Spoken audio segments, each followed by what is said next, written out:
Ayaklar olmasaydı yollar olmazdı.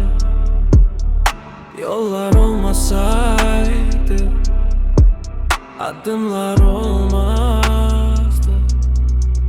Adımlar olmasaydı ayrılıklar olmazdı. Ayrılıklar olmasaydı eşk olmazdı. Eşk olmasaydı sen olmazdın.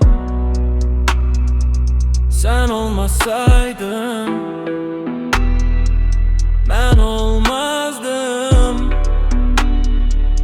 Ben olmasaydım güneş gene doğacaktı. Yağışlar yine yağacak, saçlarına dokunacaktı. Ama sen, ey sen hele sevilmemiş kalacaktın.